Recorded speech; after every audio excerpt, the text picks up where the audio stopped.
Welcome everybody, Facebook, Internet, halfmeasuresroom.com, YouTube. This is Oliver, your video log engineer, here to continue this week in our step work and kind of tell y'all what's been going on. You know, it's been a long week for me, kind of a tough one, being the holidays and everything. Things just didn't go as well as I wanted them to. Had a busy day today. That's another reason why I'm inside. It's the weather's not bad, as you can see. I'm wearing a t-shirt. It's real nice day out there. I was out there until dark, and I just didn't see a way to take my laptop with me where I was going. My daughter sings in this choir for school, and her choir was singing at this tree lighting. They do this tree lighting downtown Austin. It's where her school is. It's pretty close to downtown. And they have this 150-foot electric light tree lighting. It's on one of these moon towers. I don't know if y'all are familiar with Austin, but they had these moon towers that kind of lit up the city and different places. They're really old. This tree lighting is hung from one of these moon towers in the Zilker Park area, and they just have this big ceremony. It's been going on since the 70s, where they light this tree, and they have people from the city there and tents, and they have an orchestra that plays music, and then my daughter's school has their choir that sings. And my daughter needed to get down there a little early, around 4:30. It gets dark around 6 now, and she had to get down there early to kind of practice. And with the parking is just nuts down there. I just thought if we got down there a little early, we could go to the park and have a good place to park, and she'll have a place get there on time to practice.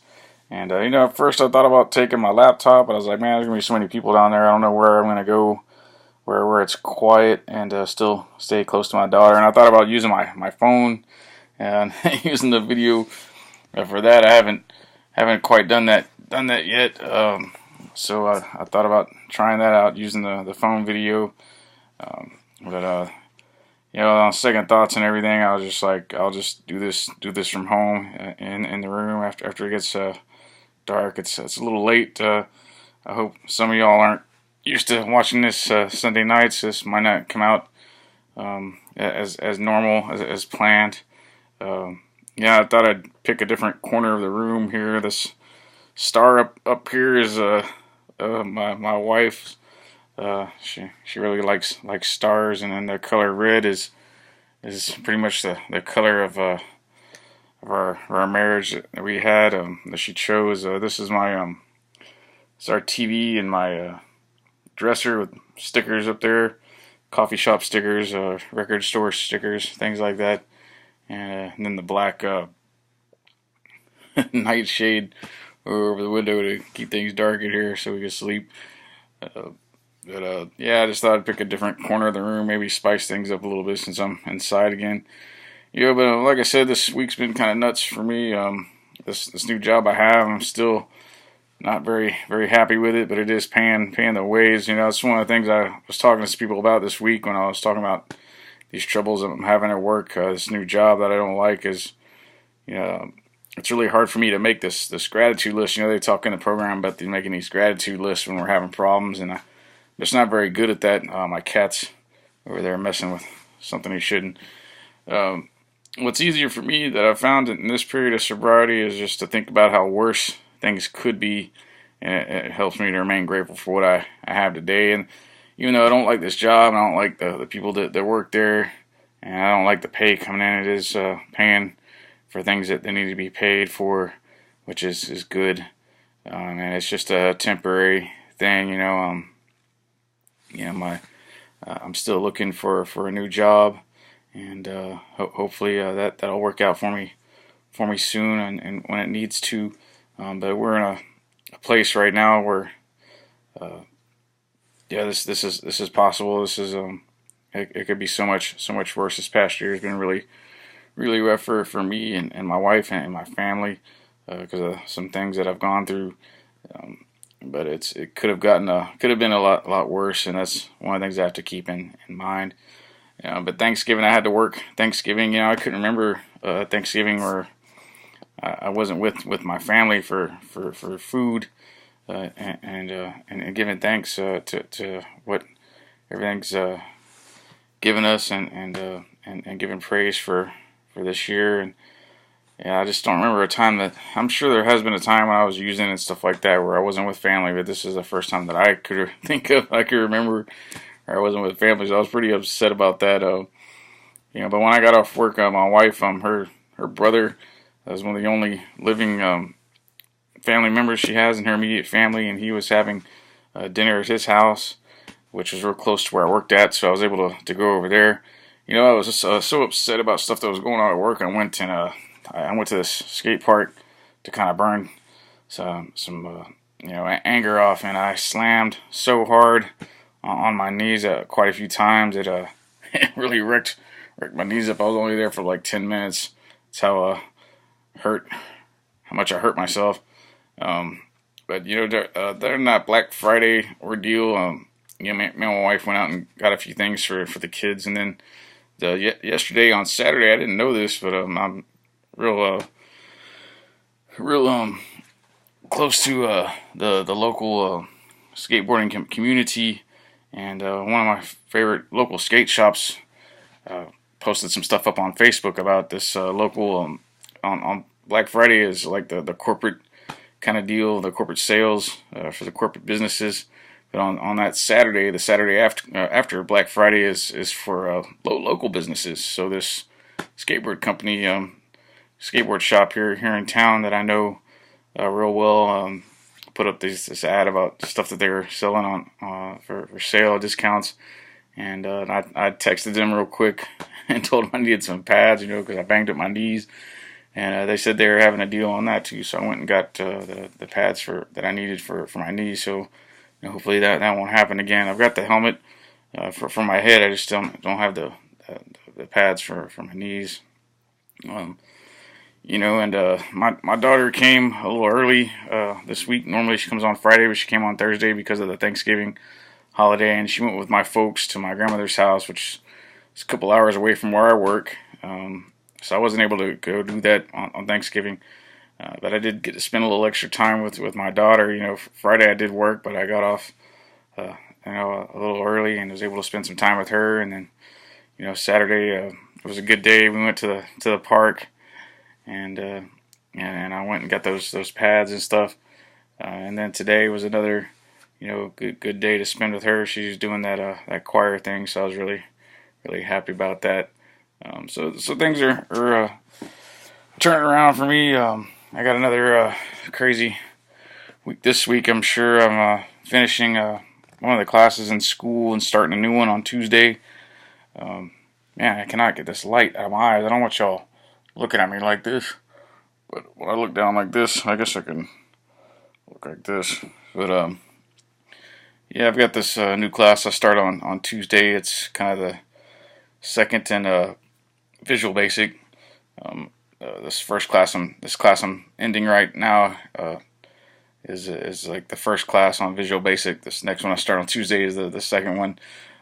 For those of y'all who don't know, Visual Basic is a programming language for the Windows environment. It's kind of a graphical aid. You start off with these windows that you build, these text boxes and buttons and scroll bars and things like that, and then you go in and actually write the terminology and the actions and objectives that are needed in the programming that reflect directly the objects that you place in the window. So that's kind of neat, and I'm looking forward to seeing more about how to improve that kind of programming language. They use these things called text editors. It's kind of like Microsoft Word or Excel, but it's for programming languages. I've got one for Java. It's called NetBeans, and this one I've got for Basic is called Visual Basic. but it's just for Windows, so I don't use it on the Mac here. I got to use it on my I got to use it on my PC, which I'm not real happy about.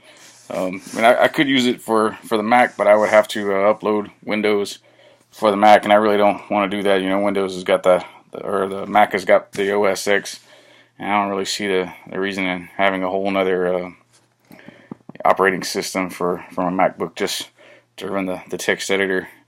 But anyway, I've kind of gone overboard with what's going on with me. I guess it's time to move into the step work. Got about 10 minutes left on this video log. You know, we're kind of nearing the end of this whole deal. Let me get a little drink coffee quick.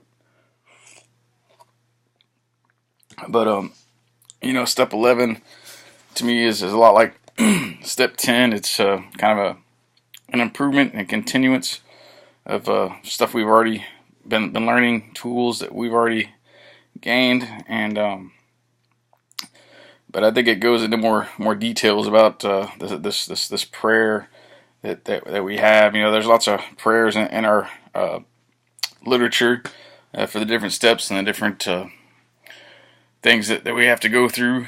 And you know, without going into complete details about that, you know, on my halfmeasuresroom.com page, if you scroll through, you can find I have a blog that I wrote about all the prayers found in the literature that I read. But you know, there's all kinds of prayers, and these are just kind of suggestions. You know, but I think the most important thing for me was step 11 this time around was the meditation part. You know, I didn't really center that in my life. You know, meditation was always a really hard thing for me to do, is sit in quiet. You know, my sponsor recommended doing music. That's what he kind of does, is he plays. I don't think he actually does music, but he does like sounds and things like that through his phone. He plays these sounds and sits, you know, for 5, 10, 15 minutes sometimes. And for me, it was instrumental music. I'm very into music. I really like music a lot, and I found some instrumental bands using my iPhone that I like. That I got this iTunes radio kind of thing going on with my iPhone, and I found some instrumental bands. God is an Astronaut is a good one. Mogwai, and there's one from here in town. I just can't remember their name now. But yeah, I just listen to these instrumental songs. You know, they're 5 to 10 minutes long, and it gives me time to sit and quiet. You know, and for the first time, when I first started doing the meditation on a daily basis, I was kind of waiting to hear you know, messages of God's will. You know, because that for me is what step 11 is all about, is finding what God's will is, and the power to carry those actions out. And it just wasn't happening for me. You know, it wasn't hearing you know, messages, and I thought there was something wrong. And I was talking to people that I go to the meetings with, and you know, most of the ones I was talking to were telling me that it was really just a time of quietness to remove all the bad stuff and thoughts that corrode my mind, and to just remove those and sit in quietness. You know, even if I sit for 10, 15 minutes, even if, you know, only those thoughts leave my head for a couple minutes in that period of time, you know, that's a success, and that will improve as time goes on. You know, if I continue the meditation, that will, you know, get better, and I will have, you know, more and more time spent in complete dead silence. And that's why some people use, you know, candles or certain things that they can look at. For me, it's closing my eyes and listening to the instrumental music and focusing on the instruments being played. You know, the certain sounds that I'm hearing, and you know, eventually all the stuff that usually invades my mind in the mornings will go away for a small period of time.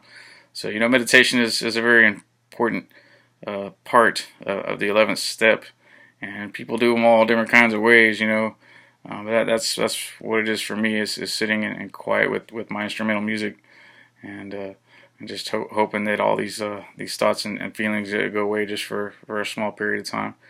You know, but the prayer part for me is very, very simple. I don't know if I've already spoken about this, but I try to be real generic. You know, I'm not one to know what God needs to do. That was a big problem with my previous period of sobriety. I believe that I spent a lot of time playing God, but before my accident, I wasn't being completely honest with my wife or my sponsor about things. I was trying to make decisions on my own and keep things to myself. Um, so prayer is very important for me, and this, a few of the things that I ask for is to be of service to others, and to remove the judgments from my head, and to clear my mind of the obsessions and the desires that I have, and really think of others and how I may help meet their needs, because that's really what this whole program is aimed towards, is how I can be of service to not only my higher power but those that need my help. And for those of us that don't have a whole lot of time and don't have a whole lot of stuff going on, they got problems of their own, that's kind of hard to picture.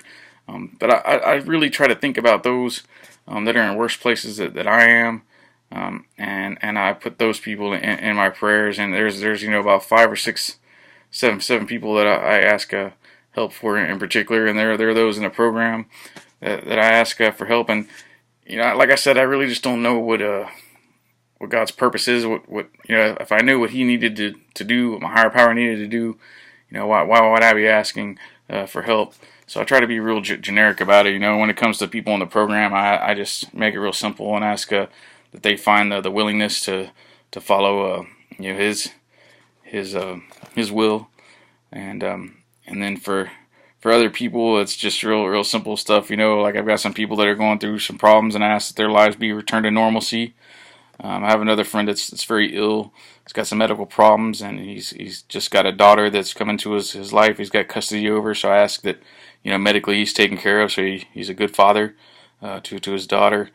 I've got another friend that's in prison, and I just ask that he has a good day, and he's only has to spend his allotted time in prison. That he doesn't catch a case, or that someone doesn't hurt him really badly. And then these are just the real simple things that I ask for in my prayers. And I spend about 10, 15 minutes in the morning doing that, and I read these devotionals. I read many different ones. One of them I've put a link for on one of these vlogs is for Richard Rohr. I don't know if any of y'all are familiar with Richard Rohr, but he's a Christian. I'm not sure what devotion, what religion, what Christianity division he's in, but he talks a lot about 12-step recovery, which is really cool. So I don't know if he's one of us or not, but it's a very Christian thing. And like I said, it's one of these links that I have, and daily they send me an email with the stuff that he's written, and usually every week it has something centered on some topic, and he'll go about it every day in this topic. And this week it's about death and heaven and hell, and the similarities and the differences, and the positives and the negatives of those things. Another book I read is called the 24 Hours a Day book.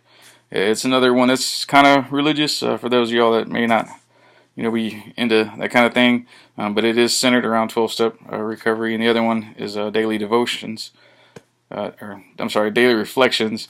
And that one, which is kind of interesting, it talks about a step every month. So this month was kind of interesting because it went over step 11, which is what I'm talking about tonight. But also sometimes includes traditions. And as one of the things that I wanted to get into was tradition 11. I don't know if I have time for that tonight, but let me go ahead and read a little something out of the book. It's something I usually do, is read something out of a book. So this is out of the NA book, and it's some stuff that I highlighted tonight, reading through it. I guess I hadn't read through it before because there was nothing highlighted in here. This is on page 43, and it says, "When we first came into the program, we received help from a power greater than ourselves. This was set in motion by our surrender to the program. The purpose of the 11th step is to increase our awareness of that power and to improve our ability to use it as a source of strength in our new lives." Which I think I pretty much covered that already. I just really like that. It's really what step 11 is all about for me. By the time we get to the 11th step, character defects that caused problems in the past have been addressed by working the preceding 10 steps. The image of the kind of person that we would like to be is a fleeting glimpse of God's will for us. Often our outlook is so limited that we can only see our immediate wants and needs.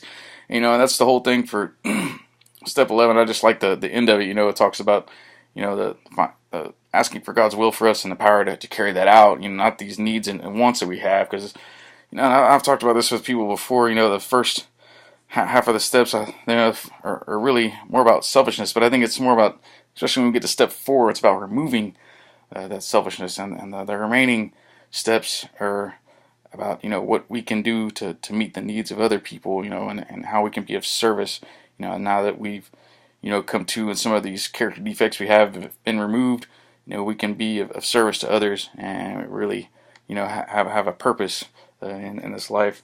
One more last thing. This is at the bottom of page 44. It says, prayer is communicating our concerns to a power greater than ourselves. Sometimes when we pray, a remarkable thing happens. We find the means, ways, and energies to perform tasks far beyond our capacities. We grasp the limitless strength provided for us through our daily prayer and surrender, as long as we keep faith and renew it.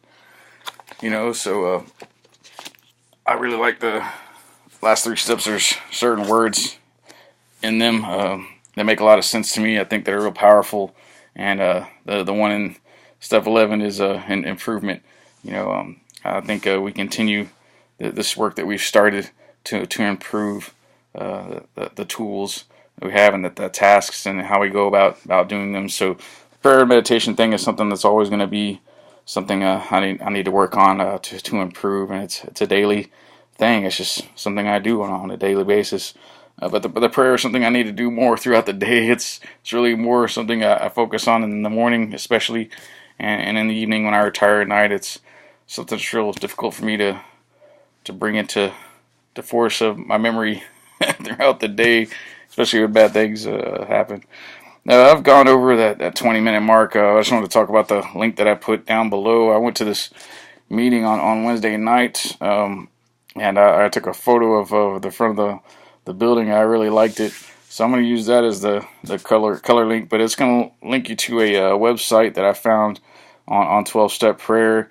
The blog I have on my website, the Half Measures Room, is a lot more intricate, has a lot more prayers. This is more just a few steps, but there's a lot of other, if you go up to the top of the menu on this 12-step website, there's a lot of other things you can do, a lot of other readings you can link to, resources. I think there's some video and audio on the steps, kind of like what I'm doing here. I didn't get a chance to look at it all, but I would like to someday. It looks like a really nice website, and I hope you get a lot out of it. But I'm looking forward to seeing y'all next week and continuing with the 12-step process. We'll be in kind of wrapping this whole thing up with the last step. And y'all have a good week, and I'll see y'all next time.